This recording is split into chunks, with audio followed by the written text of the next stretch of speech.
Selamat datang kembali semuanya. Cara kita mencari informasi berubah lebih cepat dari yang pernah kita alami. Bertahun-tahun, internet berarti mengetik kata-kata di Google dan mengklik tautan biru. Hari ini, alat kecerdasan buatan membuat kebiasaan itu terlihat ketinggalan zaman. ChatGPT, Claude, Perplexity, Gemini, dan sistem lainnya memungkinkan kamu bertanya dalam bahasa sehari-hari dan langsung mendapatkan jawaban. Apa yang dulu butuh waktu bermenit-menit untuk mencari, sekarang terjadi dalam hitungan detik. Ini akan memengaruhi cara kamu belajar, cara kamu berbelanja, cara kamu bepergian, dan cara kamu mengambil keputusan. Silakan berlangganan sekarang. Untuk memahami apa yang sedang terjadi, ada baiknya kita mengingat bagaimana pencarian itu sendiri berkembang. Di tahun 90-an, mesin pencari awal seperti Yahoo dan AltaVista memberikan daftar yang panjang dan berantakan. Google mengubah permainan dengan memberi peringkat hasil melalui algoritma yang mengukur relevansi dan tautan. Selama lebih dari 2 dekade, model itu menjadi sangat dominan sehingga meng-Google menjadi sebuah kata kerja. Miliaran orang mengandalkannya setiap hari. Tapi setiap revolusi dalam pengetahuan punya titik balik. Mesin cetak mengubah cara buku-buku dibagikan. Radio dan televisi mengubah cara berita menyebar. Smartphone menempatkan informasi dunia di setiap saku. Sekarang, pencarian AI adalah lompatan berikutnya.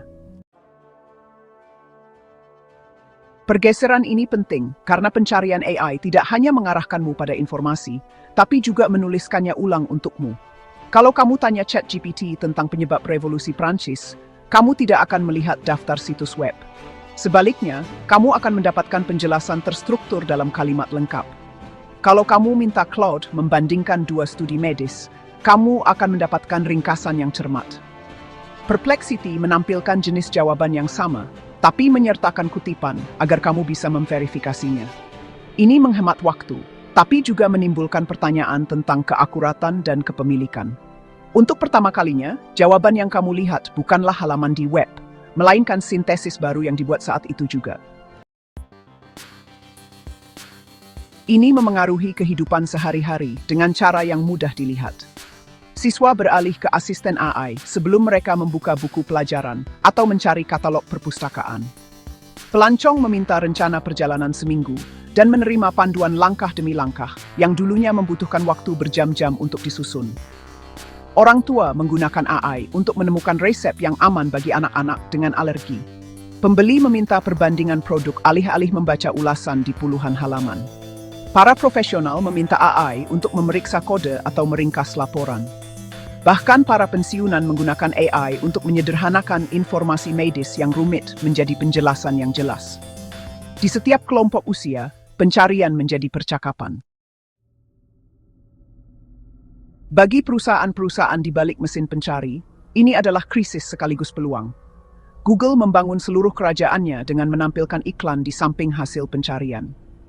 Tapi kalau orang-orang tidak lagi mengklik tautan-tautan itu, model bisnisnya bisa hancur. Microsoft melihat kelemahan ini lebih awal dan berinvestasi di OpenAI agar bisa menggabungkan model-model canggih ke dalam Bing. Anthropic, yang didukung oleh Amazon dan investor lainnya, menciptakan Claude sebagai pesaing yang mengutamakan keandalan dan keamanan. Perplexity, di sisi lain, memasarkan dirinya sebagai mesin pencari AI yang transparan dengan sumber-sumbernya.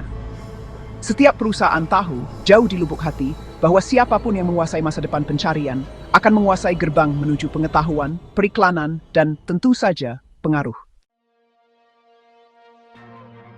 Persaingan ini benar-benar sengit, tapi aliran uang membentuk pertempuran ini sama seperti teknologi. Google harus menemukan cara untuk menyatukan iklan ke dalam hasil AI tanpa membuat pengguna pergi. Microsoft mampu menanggung kerugian di Bing, hanya karena memenangkan pangsa pasar melawan Google itu sangat berharga. OpenAI mengandalkan langganan dan lisensi modelnya. Anthropic, sementara itu, bergantung pada kemitraan untuk mengembangkan cloud. Perplexity bereksperimen dengan tingkatan premium, sambil tetap menjaga layanan dasarnya gratis. Di balik setiap alat AI, ada pencarian pendapatan, karena perusahaan yang akhirnya mendominasi bentuk akses informasi baru ini akan mendapatkan miliaran. Perubahan ini punya dampak buat semua orang yang bikin konten. Dulu, situs web berjuang keras biar muncul di halaman pertama Google. Itu posisi paling diincar, di mana visibilitas bisa jadi uang. Sekarang, tantangannya adalah gimana konten kita bisa disebut sama model AI. Ada bidang baru yang lagi muncul, namanya optimisasi AI. Jawaban yang jelas untuk pertanyaan umum, data yang terstruktur, dan ide-ide orisinal, semua ini bisa bikin peluang konten kamu dipakai AI jadi lebih besar. Buat usaha kecil, ini bisa jadi risiko sekaligus peluang. Beberapa mungkin bakal hilang kalau AI nggak pernah nyebut mereka. Sementara yang lain bisa tiba-tiba jadi terkenal kalau konten khusus mereka disebut AI.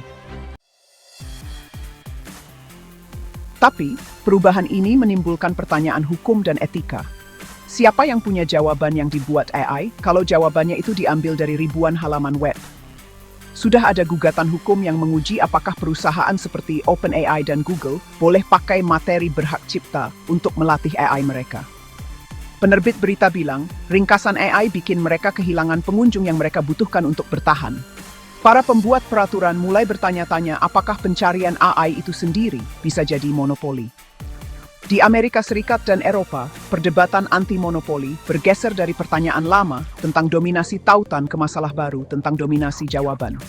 Aturannya belum jelas, dan hasilnya akan memengaruhi seberapa adil atau terpusatnya era pencarian berikutnya. Di seluruh dunia, pemerintah-pemerintah bereaksi dengan cara yang berbeda-beda. Uni Eropa sedang menyusun aturan lewat undang-undang AI mereka yang akan mewajibkan transparansi tentang bagaimana jawaban-jawaban dihasilkan.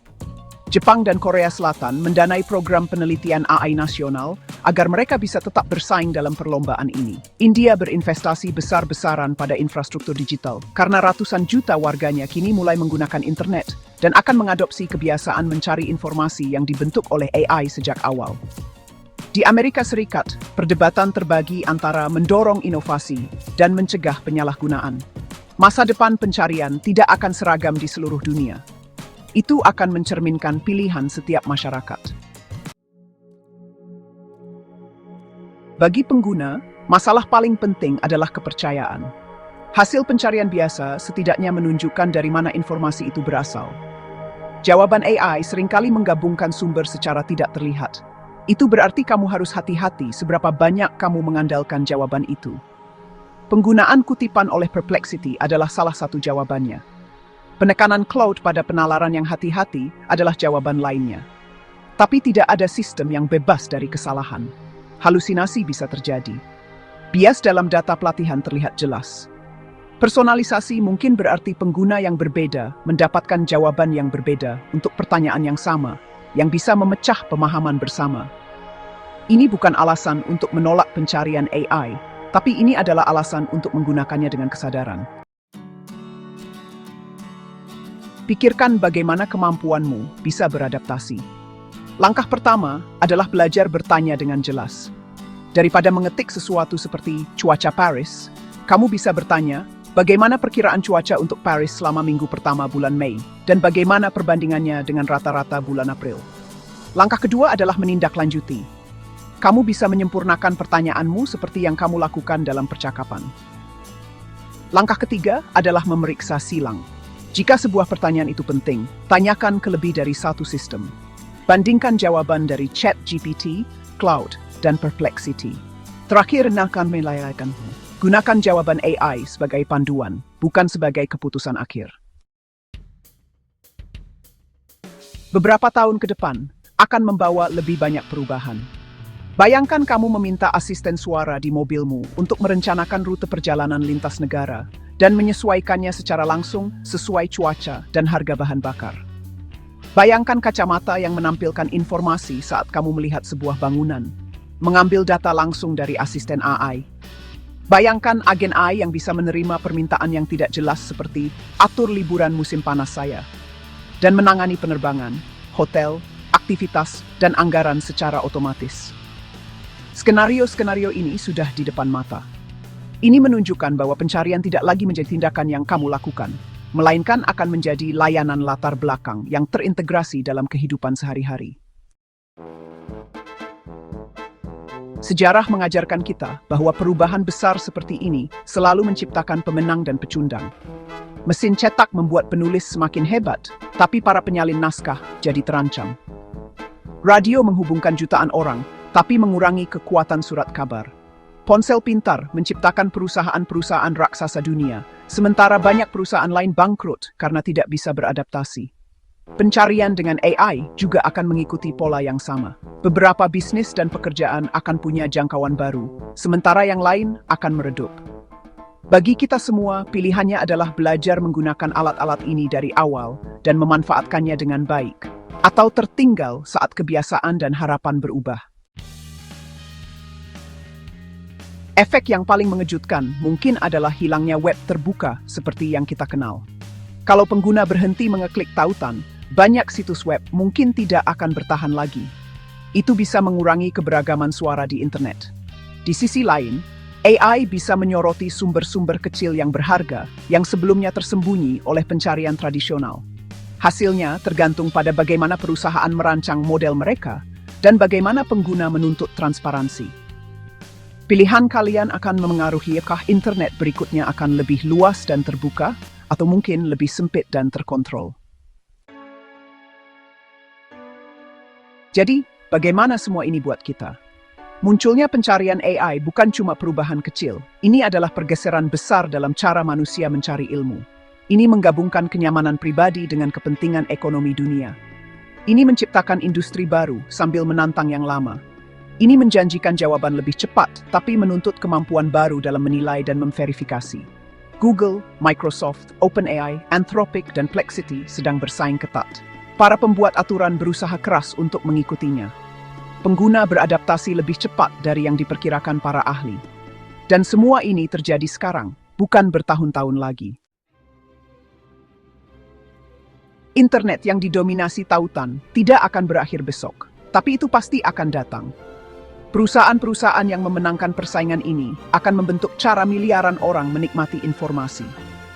Tapi keputusan sebenarnya ada di tangan kalian. Apakah kalian akan terus mengandalkan cara lama dengan menelusuri halaman-halaman, atau kalian akan belajar cara menggunakan sistem AI secara maksimal? Mereka yang beradaptasi akan mendapatkan kecepatan, wawasan, dan keuntungan dalam setiap aspek kan. Mereka yang menunggu mungkin akan tertinggal. Masa depan pencarian tiba. Terima kasih banyak sudah menonton. Mohon suka untuk langganannya.